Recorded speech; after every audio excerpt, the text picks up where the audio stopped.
Fala galera, bom dia, bom dia. Estamos aí no dia 23 de julho, quinta-feira. Estamos chegando ao final da semana, nosso último encontro nessa semana.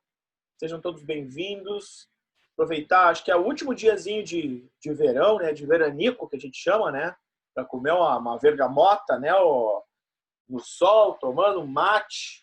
Né? Então procura aí um espaço na tua janela, né? Se tu for à rua, vai com a tua cuia, nada de compartilhar a cuia, né? Sempre de máscara. Pegar um solzinho é bom. Bom dia a todos que estão escrevendo pelo chat. Então, a Juliane, o André, já falei, Gustavo, Pedrinho, Maria. Bom dia a todos que me saudaram. A gente começa a nossa aula, então, a gente começa o nosso encontro. Bota um super público hoje. Nossa, hoje tá bacana. A gente está com 21 alunos em sala de aula, né? Vamos nessa, então, que todos possam aproveitar. A gente está começando um tema novo. A gente vai começar um outro período da história. A gente terminou o período de Vargas, né? A gente viu no último encontro que Vargas, com o seu Estado, bom dia, Manu, com o seu Estado autoritário, né? O Estado Novo, ele entra em crise, um colapso, né? Justamente porque tem o fim da Segunda Guerra Mundial e o fim da Segunda Guerra Mundial, então, com os movimentos tanto internos, sociais, quanto a opinião pública internacional, fazem com que Getúlio Vargas, então, saia do poder. O exército, então, derruba Getúlio se refugia à fazenda lá em São Borja e nós começamos um período que a gente vai chamar de liberalismo ou populismo liberal, República Populista Liberal no Brasil, ou populismo no Brasil. Na verdade, não é um movimento só do Brasil, é um movimento da América Latina. Né? E que movimento é esse? O que significa, né, ser populista? Bom, todas essas dúvidas a gente vai tirar nesta aula de hoje. Tá? Então, hoje a gente vai ver quais são as características do populismo, este novo modelo de Estado da republicano, né, que se forma a partir do final do governo de Getúlio Vargas, ele vai estar associado também aos movimentos internacionais, à política internacional. E como o Brasil lutou ao lado dos aliados e principalmente ao lado dos Estados Unidos, então o Brasil vai ter uma característica de, digamos assim, alinhamento ao pensamento liberal americano. E por conta disso, então, estamos alinhados na Guerra Fria. Isso mesmo, queridos. Vocês já ouviram falar em Guerra Fria. Aliás, uma série de filmes, né? Assim, Hollywood adora fazer um filme sobre Guerra Fria, né? Todos aqueles filmes, né, do Tom Cruise, do 007 também. Então, todas essas formas, né, de organização de Estado que vai ser bipolar, né, do mundo que vai ser bipolarizado entre o comunismo e o capitalismo, entre, né, a União Soviética contra os Estados Unidos. Então, o Brasil está nesse contexto também. Como é que isso vai, né, acontecer aqui? Nós, Tupiniquins, Brasil, samba, né? Como é que isso acontece aqui? Bom, é sobre isso que a gente vai falar na nossa aula de hoje. Então, te liga que a gente vai direto compartilhando tela e vamos observar aqui que se é essa aqui a tela que eu preciso, não é essa. E também não é essa. Também não é essa. Também não é essa. Eita. Vamos baixar aqui. Eu me perdi, né? É aqui, no final dessa. Vamos lá, então.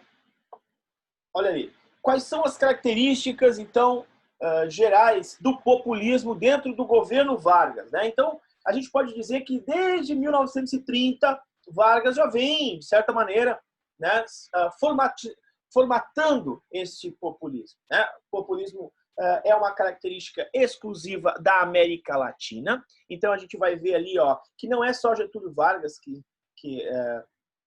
desenvolve o populismo na América Latina, mas também Juan Domingos Perón, sim, o Perón, que quem fez mais sucesso do que o Juan sem dúvida alguma, Evita Perón, a sua esposa, Lázaro Cárdenas, do México, né? Que são notórios representantes do populismo na América Latina. Mas quais são as características, professor? Então, é um tipo de governo que é autoritário, estatista, né? Ou seja, ele é um Estado super poderoso, corporativo. Um governo é um Estado que cultua o seu líder, combinando concessões às camadas mais pobres e às camadas, né, mais ricas, que dão apoio e sustentação a esse governo. Lembrando que neste momento histórico, eu estou falando entre a década de 1930 a 1960, 1950, 60, nós não temos ainda um desenvolvimento social ao ponto de termos uma complexidade entre pessoas pobres, né, pessoas que são da classe média alta, da classe média altíssima. Não, hoje existe uma complexidade muito maior, né? Tem pessoas que estão ganhando aí R$3.000, são consideradas, famílias, né? São consideradas de classe média. E famílias que ganham até 20 mil são consideradas classe média. Mas a gente sabe que existe uma diferença muito grande de uma família que ganha 3 para uma família que ganha 20. Né? Então, isso não existia no Brasil. Ou tu era pobre e trabalhador, e então pertencia a uma camada inferior, uma camada mais popular, ou tu era topzera, né, mano? Que era o cara que era muito rico. Então, oi? A imagem da tela tá muito distorcida, tu não tem ideia. A imagem da tela está distorcida? Isso. Tá muito torto, um negócio estranho. Não dá pra ler nada, assim. Vamos tentar aqui, peraí. Vou tentar fazer de novo. E agora? Aí, agora sim. Foi, senhor, foi. Foi. Então, tá, eu falei esse primeiro item aí, ó. Populismo, tipo de governo, características, quem tem um apoio, qual o período que rolou. O Estado era mediador, tô aqui, ó. O Estado era mediador de conflitos, né? O Estado é um Estado que visa o nacionalismo econômico. Vejam só, olhem essa palavra, grifem essa palavra, coloquem ela, imaginem ela no cérebro de vocês, emborrachem essa palavra, deixem ela vermelha ou azul, mais azul hoje, né? Não sei porquê, mas eu acho que sim. Então, deixem ela no cérebro de vocês. Nacionalismo econômico. O que significa isso? Significa que o Estado é muito importante para os governos populistas. O governo populista, ele é nacionalista. As empresas, teoricamente, têm que ser estatais, as obras têm que ser públicas. Era mais ou menos como se o Estado brasileiro tivesse copiando o modelo inspirado no pós-crise norte-americana mundial, né, que ocorreu em 1929, que é aqui, ó, New Deal. Então, esse Estado populista, ele era inspirado neste New Deal. Outra coisa, o Estado populista, ele controla os trabalhadores. Como a gente viu, né? Vargas criou o conjunto lá de leis trabalhistas, que é um exemplo disso. Então, a partir da criação do sindicato, o sindicato atrelado ao Estado, um conjunto de leis trabalhistas. Olha aqui do lado, ó, os trabalhadores apoiando Vargas. Ó. O trabalhador também tem o seu lugar no Estado Novo. O Estado Novo, velho, o Estado Novo era extremamente autoritário. Mas por que o povo está apoiando o Estado Novo? Porque ele tem leis trabalhistas. Então, Vargas vai ser, este culto ao líder, que é o culto a Vargas, ele vai ser igualado ao papai. É o pai do povo, o pai do pobre. Né? Tá ali o pai do trabalhador. Né? Mas ele vai utilizar do quê? De ferramentas extremamente impetuosas para garantir censura, garantir que a propaganda faça o seu papel, né, de fabricar uma imagem que ele não tem, né? Enfim, o descaso com o trabalhador do campo é outra marca do governo populista. Mas por que Getúlio Vargas, por exemplo, ou melhor, depois de Getúlio, Eurico Gaspar Dutra, depois de Eurico Gaspar Dutra nós vamos ter Getúlio novamente, depois nós vamos ter Juscelino Kubitschek, o JK, depois nós vamos ter Jânio Quadros, depois nós vamos ter o João Goulart. Todos esses presidentes são populistas. A gente vai ver agora numa próxima tela. Todos eles são populistas. Getúlio, Eurico Gaspar Dutra, Juscelino, Jânio Quadros e João Goulart. Todos eles são. E por que eles não vão mexer nas leis trabalhistas do povo do campo? Ora, porque quem manda no país é a elite agrária desse Brasil. Certo? Então, neste momento histórico, a elite agrária tem muito poder e, por isso, tem poder até hoje, né, gente? A elite agrária do Brasil tem poder até hoje. Mas durante esse momento aqui, tem muito poder e, por isso, então, não vão mexer nas leis trabalhistas, porque tu vai estar mexendo no vespeiro. Então, a aproximação da política populista, ela é justamente com as camadas mais populares urbanas, que são menores que, obviamente, as camadas rurais. Nessa época, nós temos uma discrepância, né? Nós temos muito mais gente morando no campo do que na cidade. Então, esses populares da cidade ainda são em menor quantidade. Tá bom? Até aí tudo bem, pessoal? Estão conseguindo pegar? Aqui, ó. Incentivo ao mercado interno. Então, essa é outra característica populista. Tu tem condições de comprar um carro? Não, professor. Mas por que tu não tem? Olha, me falta dinheiro, né? Então, vamos garantir que tu receba uma quantia de dinheiro ao mês e essa quantia de dinheiro ao mês te possibilite comprar um carro. Tá bom para ti? Pô, tá ótimo para mim. Como é que é isso? Salário mínimo. É uma quantia em dinheiro mínima, é verdade. Eu posso ganhar 1, 2, 3, 4, 5, 10 mil salários mínimos, depende do que eu faço, depende da importância do que eu faço e de quem está me pagando, né? Mas todos têm que me pagar no mínimo, aquela quantia de dinheiro. Eu tendo aquela quantia de dinheiro certa no final do mês, eu garanto o quê? O consumo. Eu garanto o meu consumo mensal tendo aquela quantidade de dinheiro. Então, vejam, o incentivo ao desenvolvimento do mercado interno foi importantíssimo para o Brasil neste momento, através do salário mínimo. Recuperação do preço do café, né? Quer dizer, o café era queimado em estoques, né? A gente viu isso lá na República Velha, né, que foi a grande crise de 1929, então os estoques eram queimados. Aqui se recupera a indústria do café, até porque tem um boom industrial e essa produção ela começa a escoar. Incentivos às indústrias nacionais, então ele incentiva o desenvolvimento de indústrias nacionais, né, o populismo. Aliás, Vargas vai fazer aquela política pragmática que a gente viu na terça-feira, que é buscar financiamento para a indústria e essa indústria ser uma indústria exclusivamente nacional. Então, Vargas, por exemplo, vai desenvolver políticas da indústria energética, que é muito importante para o Brasil. Vamos ver. Energia elétrica. Cara, a energia, ela é tudo. Não adianta eu ter computador, a gente ter televisão, geladeira, se a gente não tem energia chegando do poste na nossa casa.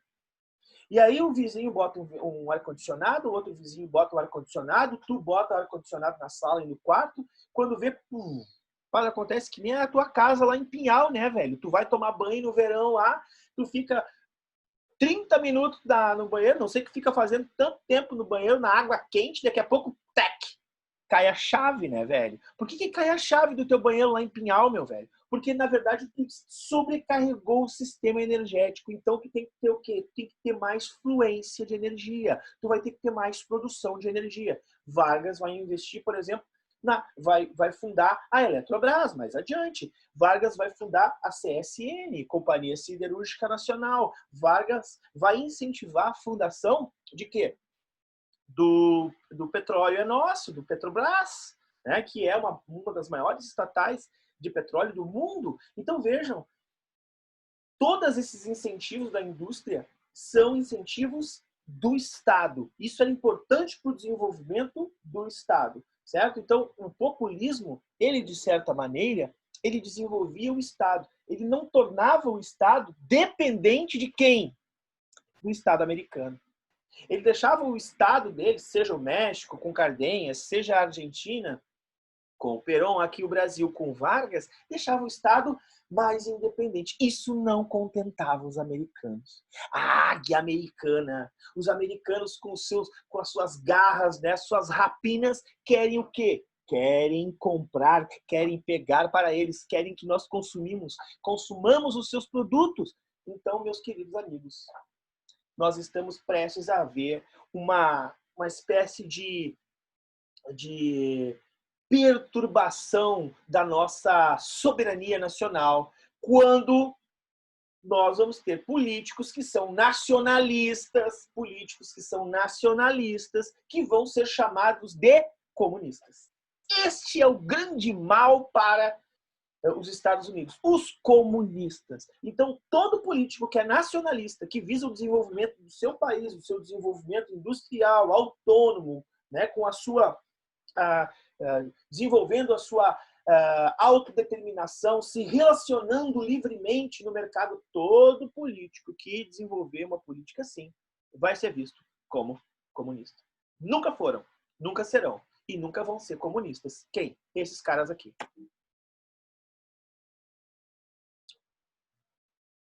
Nós temos aqui, então, a divisão de liberais, que vão ser chamados de entreguistas, que são políticos brasileiros que eram pró-americanos. Então, os políticos nacionalistas vão olhar, os políticos populistas vão olhar para os liberais e vão dizer assim: ih, vocês são entreguistas, vocês querem entregar o ouro para o bandido.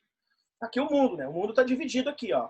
Tá o tio Sam aqui do lado e tá aqui o urso do comunismo que come criancinha, né? Então nós temos aqui os liberais, entreguistas, que é o chamado de entreguista. Vocês vão ver isso, está no livro de vocês. Se vocês pegarem lá o livro de vocês, vocês vão ver textos que falam sobre política entreguistas e tal. E do outro lado, nós temos os populistas, que eram chamados de comunistas. É um absurdo, né, cara? O cara nunca foi comunista. Quem? Getúlio, por exemplo, nunca foi comunista. Vai ser chamado de comunista. Outro, Juscelino, Jânio Quadros, nunca foi comunista. A gente vai ver aqui. Vai ser chamado de comunista. João Goulart, até hoje, se tu parar para conversar com um militar que fez o golpe de 1964, se a gente parar, sentar, conversar com o Jair Bolsonaro e perguntar para eles por que houve o golpe lá em 1964, ele vai dizer que não foi golpe, aquilo foi uma revolução contra o comunismo. Que comunismo, meu velho? Não, o João Goulart era comunista. Da onde? Não era comunista. E a gente vai ver que não. Então, esses presidentes que não terminaram os seus mandatos. Quais foram os presidentes que não terminaram os seus mandatos? Estão aqui, ó. Getúlio Vargas não terminou o seu mandato. Ele era considerado comunista. Ele morre em 54, né? Ele se suicida. O Juscelino Kubitschek termina o seu mandato. O Eurico Gaspar Dutra também termina o seu mandato. Eles são aliados, eles são alinhados com os Estados Unidos. Mas Jânio Quadros não termina, ele ganha as eleições e renuncia em seguida. E o João Goulart, ele sofre um golpe em 64 e não consegue governar, porque aqui, ó, com o João Goulart, nós vamos ter um Estado parlamentarista, que foi um golpe do Congresso Nacional dado em cima de Getúlio, de João Goulart, né? Que nós vamos ter uma campanha muito importante de um cara chamado Leonel de Moura Brizola nesse momento histórico do Brasil. Certo, pessoal? Então, eu queria dizer a vocês que, neste primeiro momento, eu queria mostrar para vocês apenas o quê? Deixa eu fechar aqui. Eu queria mostrar a vocês que o Brasil, ele passa por uma situação que é de termos duas correntes políticas que atuam dentro desse cenário, né, cenário internacional. Né? Então, essas correntes políticas, agora a gente vai ver como é que elas estão divididas, em quais os partidos que nós temos. Por exemplo, a gente sabe muito bem que ideologias existem poucas. A gente pode citar algumas aqui, né? Então, ideologia liberal, ideologia neoliberal, ideologia anarquista, ideologia socialista, ideologia, né, digamos, socialista, falei, né? Comunista, o que mais? Me diz mais alguma ideologia aí, pessoal. Eu achei 5. Tá? Quantos partidos nós temos no Brasil? Mais de 30, velho. Hoje, né? Hoje. A gente tem mais de 30 partidos. Só tem 5 ideologias que a gente pode contar nos dedos, entendeu? Como é que tu tem 30 partidos políticos no Brasil? E é isso que a gente vai tentar entender. Os partidos políticos dessa época, do período do populismo, quais são? Que partidos são esses? Quem eles defendem? Porque quando eu voto em alguém, estou votando em alguém que pertence a um partido. E esse partido ele vai fazer alguma coisa em prol daquilo que ele acredita. É assim que são as eleições. É assim que a gente vota. Né? Então, se nas últimas eleições eu tivesse os meus valores, né? Os meus valores enquanto cidadão, eu votei num candidato em que os meus valores estou reconhecendo os meus valores neste candidato, né? A proposta desse candidato, do partido desse candidato, né? Do que eles defendem.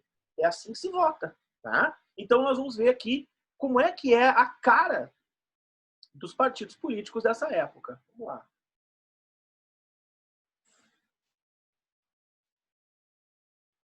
Deixa eu fechar isso aqui, que terminou.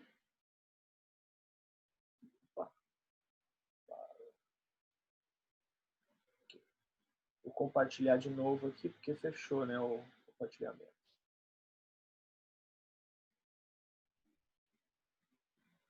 Então, os principais... Estão vendo agora, pessoal? Tá todo mundo enxergando aí? Sim. Beleza. Vamos lá, então. O partido chamado PSD, Partido Social Democrático. Quem é que é esse partido? Quem é que ele representa? Bom, ele foi criado por Getúlio Vargas. A gente viu isso na aula passada. Getúlio criou 2 partidos. Até o cara foi eleito senador por 2 partidos, né? Para ver que loucura que era as eleições naquela época. Mas vamos lá. Então, esse é o principal partido do Brasil. É o partido mais importante. E não é à toa, sabe por quê? Porque esse partido, a base dele é rural. Mas não é rural assim, o Tião da carroça. Não! É rural com os grandes latifundiários. São os grandes donos de terra. São os caras que plantam, né, soja, plantam café. São os caras que são os que mandam no país. São os donos do Brasil. Essa galera aí é 1% do cidadão brasileiro. É 1% que é dono de 90% das terras deste país. É esse cara aí.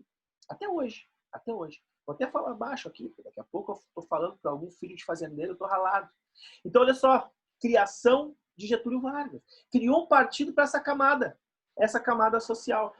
O que eles fazem? Eles pegam o lucro deles do agronegócio e investem na indústria. Eles não são bobos, né? Eles vão investindo em outras áreas. Eles investem em banco. Então, eles pegam o dinheiro que eles ganham e emprestam para quem? Para ti, para mim, que são pobres. A gente pega o dinheiro deles e tem que pagar o quê? Juros para eles. Além de pagar, devolver o dinheiro, tem que pagar juros. Então, eles criaram o quê? Os bancos. Então, os grandes bancos, né? As grandes indústrias, os grandes conglomerados, né, de fazendas são desses caras. Então, esses caras vão, de certa maneira, estarem reunidos nesse partido. Tá? Políticos tradicionais de grande prestígio nas suas regiões. Então, por exemplo, em São Paulo e em Minas, né, vão ter o pessoal do café. Lá no Nordeste do Maranhão, o pessoal são os grandes latifundiários do algodão, os fazendeiros lá do Nordeste do açúcar, os fazendeiros mais ao norte lá da borracha, né? Os caras das seringueiras lá, né? Que vão vender borracha para a indústria automobilística. Aqui no Sul, o pessoal que faz, que tem carne, né? Que tem bicho, né? Que faz o couro, que vende erva mate também, aqui no Sul, Paraná, Santa Catarina, Rio Grande, né? Que vende trigo. Então, essas elites, elas vão estar representadas aí. Exemplos de alguns deles. O Juscelino Kubitschek é um exemplo. O cara lá de Minas Gerais, é um médico, né? De Minas. Depois nós temos o Dr. Ulisses Guimarães, também é outro médico, né? Esse cara também foi importantíssimo. Esse cara vai ser importante na história do Brasil em 89. O Tancredo Neves, isso mesmo, Tancredo Neves, que é avô do senhor Aécio Neves, né? O senhor Aécio Neves, o senhor Tancredo é avô dele, um dos caras mais importantes lá de Minas Gerais. Esse cara, o Tancredo Neves, o pessoal vai chorar por ele lá na década de 90, quando ele morrer, na de 80, ele vai ser eleito presidente do Brasil, ele morre antes de assumir, né, e tal. Mas ele tinha dado um golpe lá em 1964, 61, que a gente vai ver, vai discutir esse golpe. Deu um golpe em cima, porque foi ele que montou a parada do parlamentarismo no Brasil, que a gente vai ver dentro do Estado populista. Tá? Então, esses caras eram do PSD. Esses caras são os bambambam da parada. Agora, tem outra parada aí, tem outro partido que é importante. O segundo partido mais importante do Brasil nunca assumiu nenhum cargo de presidência do Brasil, que é esse aqui, ó. UDN. Né? UDN, que significa o quê? União Democrática Nacional. Esses caras aqui, esses são alinhados. Eles são juntinho com os Estados Unidos. Esses caras aqui são pró-americanos. Esses que são chamados de entreguistas. Então, o outro partido que a gente acabou de ver aqui, ó, ele era um partido de grandes latifundiários do Brasil, ele era um partido, digamos assim, nacionalista, populista. Agora, o outro não. O outro é entreguista, é liberal. Tá? E vamos ver as características. Bom, é a segunda maior força do Brasil, está localizado basicamente nas grandes cidades, né? São anti-Getúlio Vargas, eles acham que Getúlio Vargas é o grande mal que o Brasil já teve, é um cancro para o Brasil, porque ele não deixa o Brasil decolar, desenvolver, porque ele só vê uma forma do Brasil... Deixa eu ligar essa luz aqui que está meio escuro, eu acho. Só vem uma forma do Brasil decolar, do Brasil funcionar mesmo. É o Brasil se alinhando com os Estados Unidos. Porque não adianta eu ter amigo pobre. Não adianta eu estar do lado de defender política para mini mercado, para empresinha pequenininha. Não adianta eu defender política para pobre. Dar dinheiro para pobre. Que é isso? Eu tenho que ser amigo do rico. Eu tenho que ser amigo do grande. Então, essa política é a política liberal.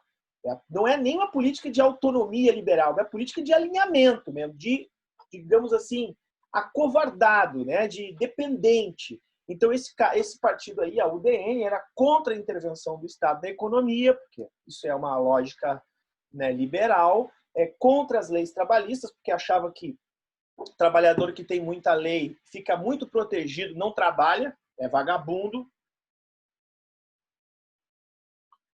O trabalhador não tem que ter muita lei para ele, porque senão onera muito o patrão. O que significa onera o patrão? Torna caro, né, para o patrão ter um trabalhador. Então, esse é o pensamento. Quanto menos leis trabalhistas, melhor para o desenvolvimento liberal, melhor para o bolso deles, principalmente, né?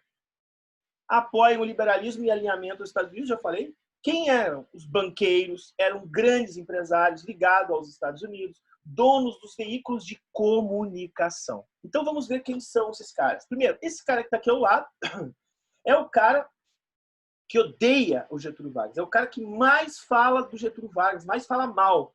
Ele é o, digamos assim, o cri-cri na política contra o Vargas. Tá? E aí vai ter uma história com ele em 54 e tal, que vai rolar e vai ser punk. Assim, tipo, Vargas vai se matar, inclusive. Né? Vai dar uma morrida. O Carlos Lacerda, esse cara aí, tá?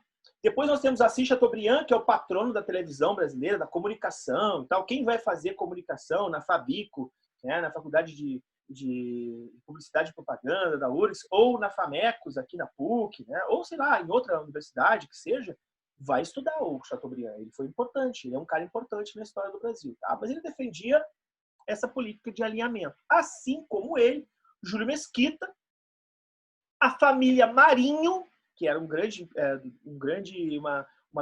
veículo de comunicação, né, com o jornal, e depois a rádio, e depois ainda, lá na década de 60 e 70, a televisão, que vai ser concedida pelo regime militar, né, porque a família Marinho, de certa maneira, apoia, né, o golpe militar. A família Marinho era, né, que é hoje a TV, Rede Globo de televisão, né, sem dúvida alguma, apoiadora e pró-americana. José Sarney, né, que nessa época já estava na política, então ele está com 250 anos aí, é senador da República ainda, né? O Sarney é esse coronel, é dono do Maranhão, Sarney, né? São políticos aí que a gente vai chamar de coronéis da política. E o outro cara é esse aí, ó, Carlos Magalhães. O Carlos Magalhães, o Antônio Carlos, né, é chamado de Antoninho Mavoadeza. Ele é baiano, né? Se vocês colocarem Antônio Carlos Magalhães, ACM, né, no Google, vocês vão ver a quantidade de escolas, ruas, estádio de futebol, cidade, bairro que tem na Bahia. Esse cara era o dono da Bahia. Tanto é que o filho dele, o Neto, acho que é a ACM Neto, ACM Filho, será? Tá na política ainda lá, é prefeito de Salvador ou governador, uma coisa assim, eu não recordo agora. Mas são os caras que são extremamente coronéis em suas regiões, tá? Esses caras são da UDN, União Democrática Nacional, que nunca chegou ao poder, porém sempre foi uma pedra no sapato, porque são liberais e pró-americanos. Outro grupo, o terceiro mais importante, é o PTB. Isso mesmo, PTB, que é aquela musiquinha. Só que não é esse PTB que a gente tem agora, né? Esse PTB que a gente tem agora não tem nada a ver com o que era este PTB aqui, que era apoiado por Getúlio Vargas, João Goulart, Leonel Brizola. Este PTB aqui, deste momento histórico, era um PTB trabalhista de fato, né? Ou seja, olha só, bases. Terceira maior força, né? A base é o sindicato legalizado durante o governo Vargas, força nas grandes cidades, né? Então, vai ter um movimento popular criado por Getúlio. Veja, Getúlio é malandro, né? Ele cria um partido para o povo trabalhador, né? Nacionalismo econômico, desenvolvimentista, né? Intervenção no Estado na economia, né? Então, olhem bem, o PTB de hoje é o PTB que a gente chama de centrão. Ele não é um partido nacionalista, né? É um partido voltado para o trabalhador. É um centrão. É um partido tipo, vou com quem me pagar mais, né? É mais ou menos isso. Agora, nesse instante, né, parece que o governo federal fez um acordo com esses partidos de centro. O maior líder do PTB hoje é Roberto Jefferson. Coloca também no Google para ver o que ele já fez na vida, né? É um cara que tem aí um currículo invejável de corrupção. Falando em corrupção, vamos para o próximo partido. Partido PSP. Partido pequeno, minúsculo, é um partido que a gente chama de aluguel, que vai ter essa figuraça aqui que vai largar a seguinte frase: eu roubo, mas eu faço. Esse é Galo, né? E não é Garnizé. Ele dizia o seguinte: é um partido pequeno, né? Ele roubava, mas fazia, né? O importante é fazer. Então, fica tranquilo. Cara, chega a ser hilário isso, né? Mas esse cara, ele tinha uma importância, né, de votos, ele buscava votos com a população. Geralmente é assim, né? Geralmente a gente elege um jogador de futebol, a gente elege um palhaço, né? A gente elege as pessoas assim que a gente menos espera, a gente vai lá e elege o cara, né? PCB também é um partido muito pequeno, é um partido comunista do Brasil. Ele tem curta duração, e a gente vai entender o porquê que ele tem curta duração no nosso próximo encontro. Por quê? Porque no nosso próximo encontro a gente vai discutir justamente o governo do senhor Eurico Gaspar Dutra, militar que derrubou o Getúlio. Então vamos ver. O PCB, Partido Comunista, tem curta duração, forte apenas nas grandes cidades como Rio de Janeiro e São Paulo, é muito ligado aos movimentos estudantis, universitários, movimento artístico. Vamos ver quem são os caras que são os exemplos, né? Luiz Carlos Prestes, a gente já conhece ele, né? Que pertenceu à ANL e tal. Cândido Portinari, né, cara, que é um grande artista plástico e tal. Nós temos o Jorge Amado, escritor baiano, famoso pra caramba na região da Bahia, escreveu vários livros, entre eles vários foram, inclusive, se tornaram até novela. Um cara que escreveu Gabriela, Graciliano Ramos, cara, um baita escritor brasileiro. Depois nós temos Mário Lago, além de dramaturgo, né, ele era um intérprete muito importante, ator de teatro. Nós temos também Caio Prado Júnior, muito importante, porque o Caio Prado é um historiador de imensa relevância no Brasil, e Oscar Niemeyer, que pertencia ao PCB, que é simplesmente o cara que desenhou, projetou Brasília e tantas outras coisas, né, no Brasil e no mundo. É reconhecido mundialmente como um grande engenheiro, né? Muito bem. Então, esses são os principais partidos do Brasil, né? E nós temos, então, o governo de Dutra. O que nós iremos ver na próxima aula? O governo de Dutra, que é o primeiro governo populista que vai de 46 a 51, ele se caracteriza por ser um dos presidentes que termina o seu mandato. E se ele termina o seu mandato, a gente já sabe que ele é daquele movimento de liberais, que são chamados, né, de entreguistas. E como esse governo ele vai se estabelecer? Bom, ele, primeiro, é uma fusão do PSD e o PTB, olha a contradição, e olha mais uma contradição. Ele é liberal e conservador. Então, é mais uma contradição, né? É a mesma coisa que eu dizer que eu sou colorado, mas eu fiquei faceiro com a vitória do Grêmio ontem. Né? Tipo, não tem uma... Não dá, né, velho? Ou tu é uma coisa ou tu é outra. Mas aqui acontece isso, né? Nós, em 46, então, vai ter uma nova Constituição brasileira, ela vai ser dessa maneira. A República vai ser presidencialista. Nós vamos ter, então, o voto universalizado, menos para analfabeto e para soldados e cabo. Os sindicatos continuam sendo sindicatos coordenados pelo Estado. O mandato presidencial tem 5 anos. Hoje tem quantos? 4, né? Então, aqui o mandato tem 5 anos. Liberdade partidária. Aí tem um ponto de interrogação. E eu termino a minha aula faltando 1 minuto para terminar a aula assim. O Brasil não está dentro da lógica da Guerra Fria? Tá. Liberdade partidária. Todos os partidos que a gente viu aqui, será que todos os partidos vão poder fazer campanha? Vão poder rolar tranquilamente? Nananina, não. Por que não? Porque se o Brasil está ao lado do capitalismo, o capitalismo persegue quem? O comunismo. Então nós vamos ter aqui a cassação do Partido Comunista Brasileiro, que vai ser colocado na ilegalidade. No nosso próximo encontro, terça-feira, não esqueça, a gente vai falar sobre o que aconteceu no governo Eurico Gaspar Dutra e o que aconteceu nos governos populistas que sucederam o Eurico. Eu desejo a todos um excelente final de semana. Muito obrigado pela audiência e a gente se vê na próxima aula. Falou, gurizada? Anotem as dúvidas. Quem tiver dúvida com relação ao que a gente trabalhou aqui, a gente tira no nosso próximo encontro. Tá bom? Não deixem de anotar. Beijão para todos, se cuidem. Até mais. Tchau. Feito, senhor. Feito. Falou, senhor. Falou. Tchau, senhor. Tchau, tchau. Feito, senhor. Feito.